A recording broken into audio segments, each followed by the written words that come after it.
Hayden. And this is Brendan. Brendan? Sorry I'm late. Now that you're here, we can get started. Today is Friday, November 15th. Rollercoasters are fun, aren't they? Wrong topic.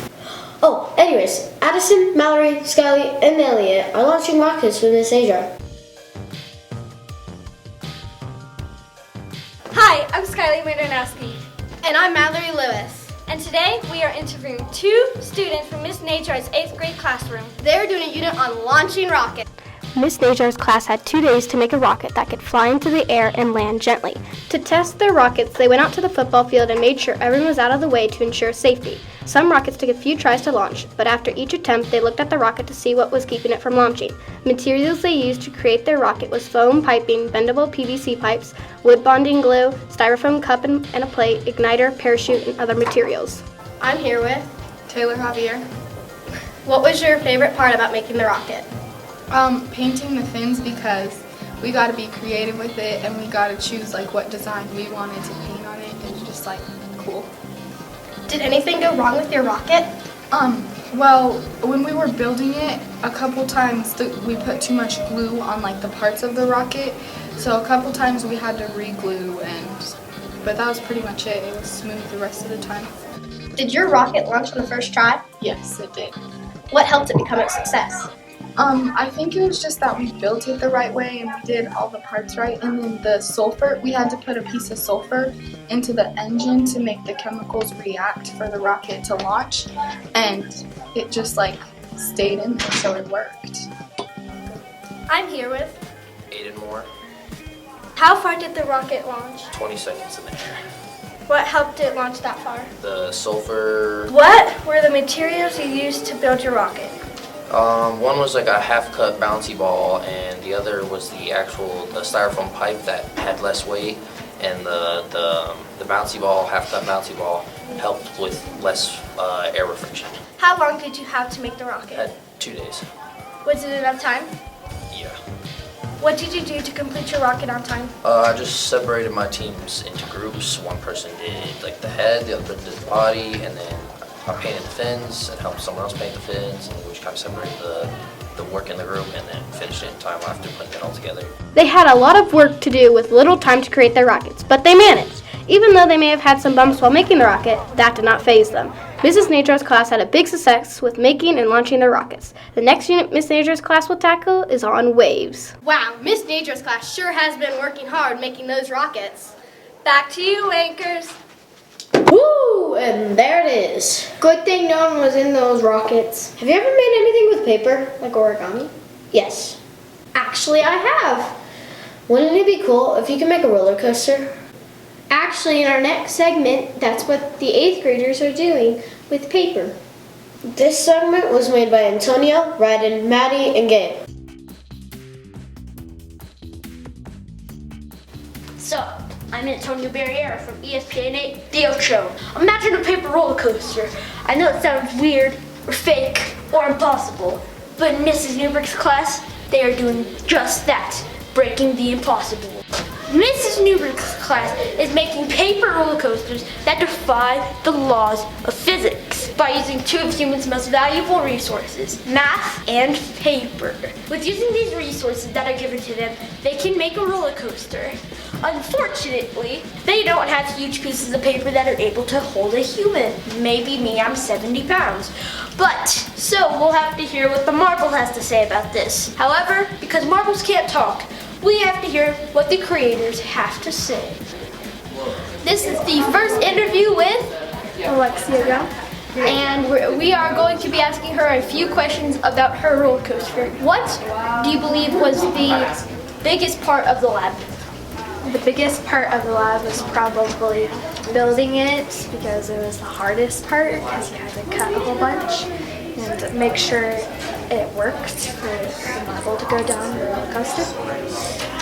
What was your favorite part about building this roller coaster? Probably taping it, because taping sucks. That's some sticky situations, ha ha ha. Well, I know you guys named your roller coasters, but if you had to name it, which you guys did, what was your name? My group's name was the Child Eater. The Child Eater? kind of scared now, but thank you, Alexia. Hello, and this is the second interview with Donehue.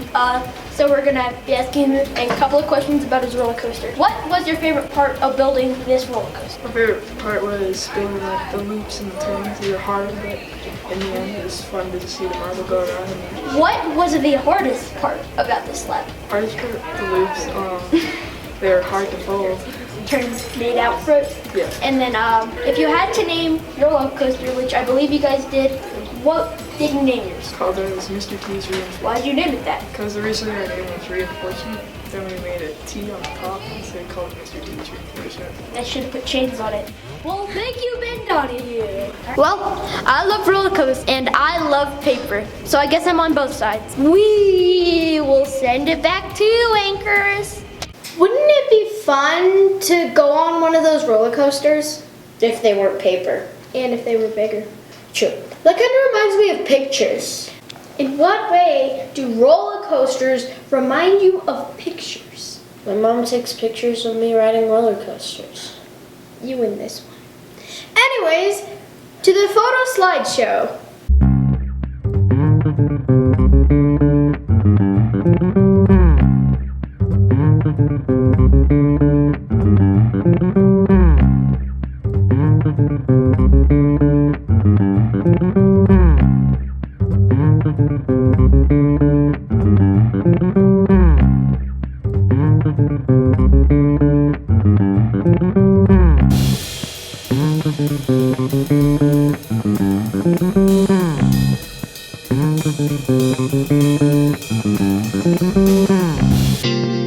Photos are so cool. I agree. We take photos all the time in broadcasting. I love broadcasting. Alyssa and Alana love broadcasting so much, they even made a commercial for our class. Let's check it out. You know those broadcasts you see every Friday during advisory? Well, there's a lot more hard work than just silly costumes and stupid acting. Broadcasting is a class where students learn how to use cameras, mics, tripod wheels to work together to create the weekly broadcast. They do many different and interesting segments every week in the broadcast. Some include commercials, skits, iMovie trailers, and interviews. It's a behind-the-scenes look to where all the magic happens. Here's the main area where we film the anchor segment and we start class. Here's the lab where all of the editing is done and music is made. Over here in the corner is the prop closet where you'll find all the props we use and the silly costumes. And there you have it, folks, a never-before-seen look into the class. I would say broadcasting is an amazing class because we just get to wander the halls and film random things. I like broadcasting because I get to mess around with a lot of technology and learn a bunch of new stuff like how to use teleprompters and everything like that. And if you guys like computers and cameras and stuff, you guys should join because we get to mess around a lot with them. Broadcasting is a fun and amazing class that you should definitely sign up for. To all you 6th and 7th graders out there, get your applications turned in so you can be a part of this amazing environment. For more information, contact Miss Jeffrey at rjeffrey@d49.org or see her in room 200. Here at Broadcasting, We laugh at the behind-the-scenes footage. while we're still on the topic of laughing, Shane, Jack, Colin, and Jaden are making a try not to laugh challenge. roll the clip. Hello? We said, Roll the clip. The challenge will work like this. One of our 3 funny people will try to make all 4 of our contestants laugh. Our contestants will be going one at a time so that there is no cheating between all 4 of them. The first 2 contestants will be competing against each other separately, and then the next 2 will be competing against each other, and then the winners of both rounds will be competing each other in the final round for a great prize. Let's do. You did them. What the heck? Hey yo, what's up? You wanna go out sometime? Velociraptor. You wanna go out sometime? I'm the transportation. You wanna go to prom? It's delicious. It's made out of honey and bread. Oh wow. Shove it tight.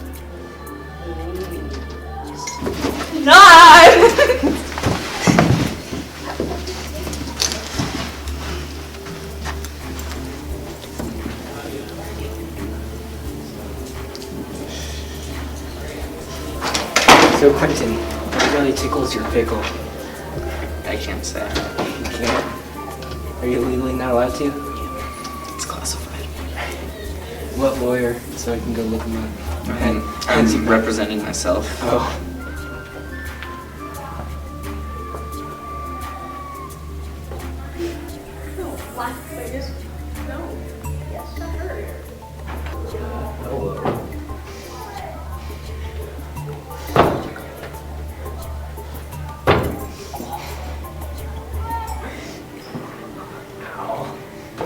Have I ever told you the time where I got diabetes from playing baseball? You haven't. That's really weird. Oh, well, it's because I didn't. It makes sense. Yeah. I don't know how you would equate diabetes eat the to bat. baseball. You what? You eat the bat, you know? You don't. No. That's weird.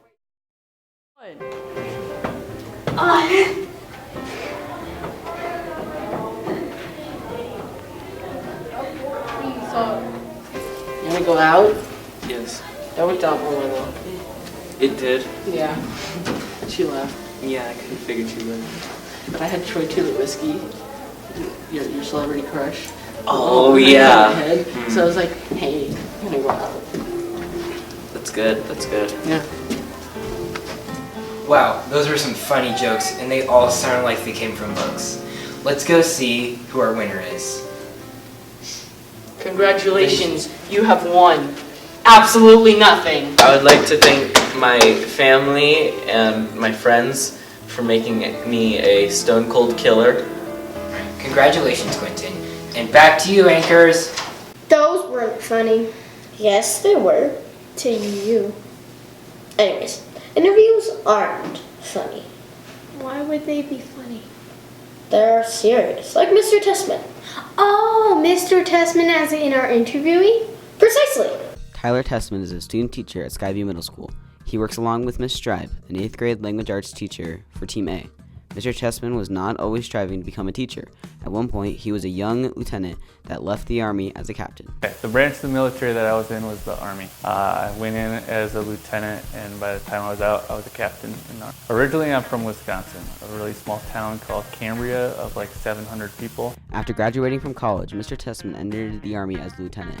He wanted to work with the youth. His friend told him about it and motivated him to join the Army. My motivation was actually to work with young people like you. I had some friends from high school. They went straight into the military, and I talked to them after the summer. They did their basic training, and they were saying how much they liked it, and they said that if I was going to do it, I should do the officer route. So I looked into it, and I decided to join. I wanted to be able to impact the lives of the young soldiers. I was always in leadership positions in high school, like I was captain of the football team, president of student council, so I knew what it was to lead, and I knew how to kind of interact with people, and so I thought that I could serve well in that. I was in from 2012 until 2016. So after college, and I commissioned as an officer, I went down to Fort Benning for almost a year, where I attended different training, the Armor Officer Basic Leader course, Airborne School, the Army Reconnaissance Corps, Joint Base Lewis McChord, south of Seattle, Washington. Mr. Testman carried up to 70 pounds of added weight. Sometimes he also had to carry another person with all of their weight added. Well, at different times the gear varies in weight, like some training exercise we do, it's not that bad. So we used a lot of different equipment. Most of it is vehicle based. We had our tanks, obviously, when I learned the tank side of things. And then on the reconnaissance side, we worked with Humvees, which are like the Army Jeeps. And then a vehicle called a Striker, which is like an 8-wheeled, it looks like a boat kind of thing, like what you'd see for the beach landings in Normandy almost, kind of like a boat-shaped thing. And you can fit like 11 dismounted soldiers inside, so it's like a little mini bus with armor all over it. And then on top of that, we had our weapon systems, and we have different optics. Being in our reconnaissance unit, we had this thing called an LRAS, which is basically like a super high-tech binocular system. There might be times in battle where the enemy doesn't fight fair, and they use biological or chemical weapons. So we'd have to put on gas masks, heavy coats, the boots, all the gear that's meant to protect us from that. Training on how to take care of an injured person. And the first thing you want to do on the battlefield when somebody's injured is get them out of the fight so that they can't get injured further and they can get pulled to a safe spot for the medics to come in and do their thing. So oftentimes when we did any kind of medical training, we had to do different types of carries of how to get people out of the fire. So it was always tough, especially depending on their injury and what's available to you, what's nearby. You might be carrying somebody by yourself, and that person might have all their body armor on, and you have all your body armor on. Or you might be in different protective gear because you're in a chemical or biological contaminated environment, and then you have like a gas mask on and a heavy jacket and pants. And it's just any way in training to make it harder, we do it because you have to be ready for the real thing, whatever the circumstances. Mr. Tessman had to complete tough training. One such training he went through included surviving a mock gas chamber. There was a doctor making the gas powder in the chamber. The doctor put the powder on the fire to make the gas expand. The doctor was very intense, which added to Mr. Tessman's nervousness.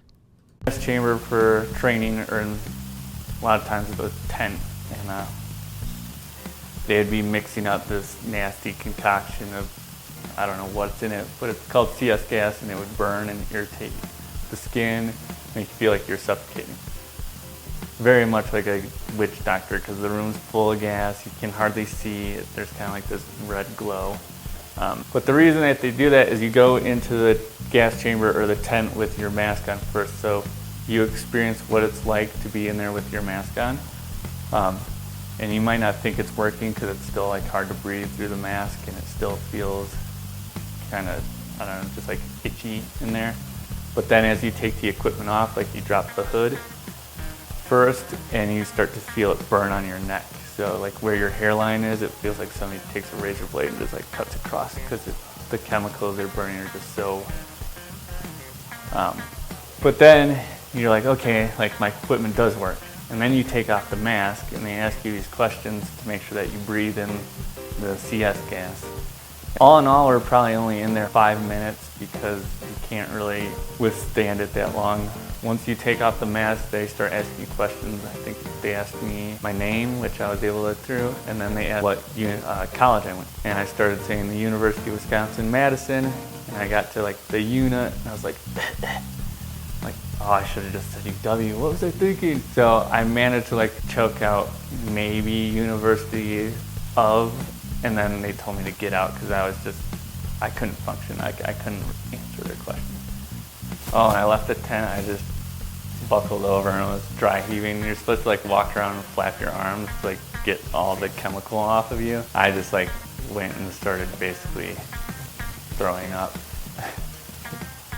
It's terrible, but it does teach you that your equipment works because you were in there before with your equipment on and you were still able to function. But once it comes off, it's a different story. Mr. Tessman completed further training, including skydiving. Members of the skydiving team had 4 seconds of free fall before the parachute was fully deployed. He was told not to fall over the trees because the chute would get stuck, and the Army did not want their soldiers to get hurt.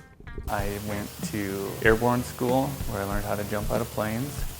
Gravity does most of the work, so it's pretty easy. Okay, so when I went to airborne school, I really just got my normal, like, you're in the Army now pay. But you also can get what's called hazardous duty pay, meaning if you're doing something extra dangerous, they pay you more.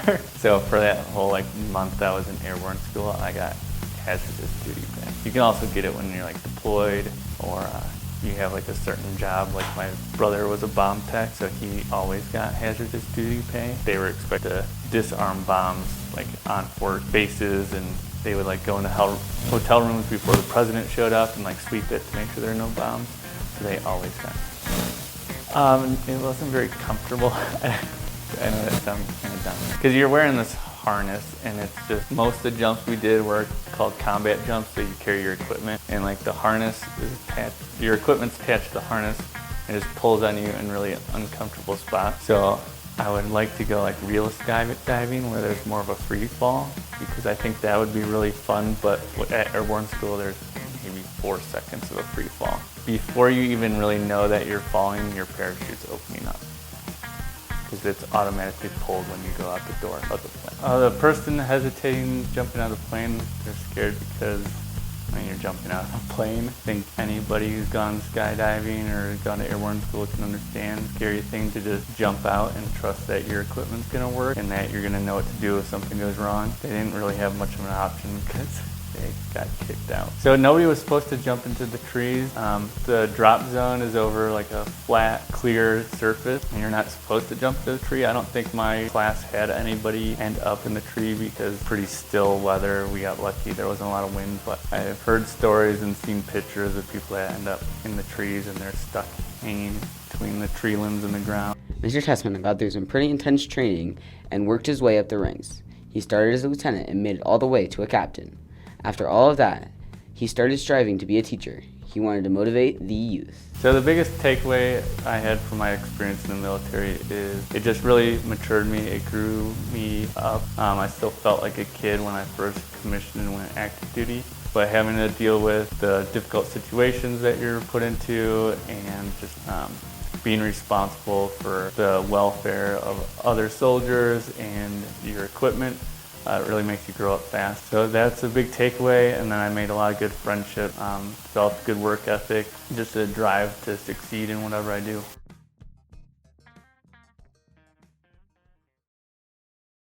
Wow, I didn't know he was from Wisconsin. Me neither. Like how they don't know what the announcements are gonna be. Is that really the best transition you could have come up with? Yes it was. Anyways, let's get into it. Operation Christmas Child was a project sponsored by Skyview's Driven Club. This project is to fill up a shoebox with items for kids around the world for Christmas. Please help us reach our goal of 75 boxes. You can donate as many boxes as you'd like. Ask your teacher for more information if you'd like to participate. Remember, the deadline is November 22nd. Do you want to help out local families in need? Well, you can. Student Council is running our annual Harvest of Love contest. Bring in non-perishable food items or money to your advisory teacher. All food and money collected will be donated to the local food bank care and share. For each $1 donated, it equals 10 pounds of food, which is equivalent to 8 meals. The class for each grade level that collects the most pounds of food will be rewarded with a healthy breakfast prize. Archery and intramurals start December 2nd, and they are held in the Skyview's little gym. Please pick up a form outside the gym if you're interested, or see Mr. Vrell or Mr. Moore if you have any questions. The maximum is 36 participants.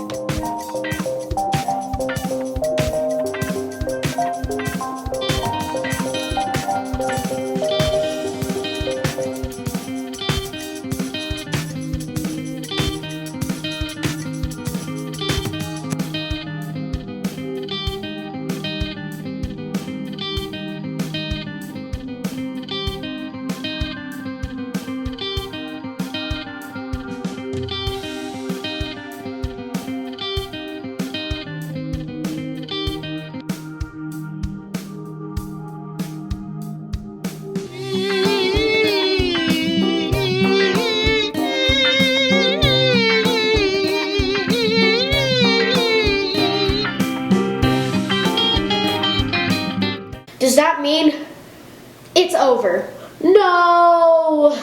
All good things must come to an end. I guess. Catch you guys on the flip side.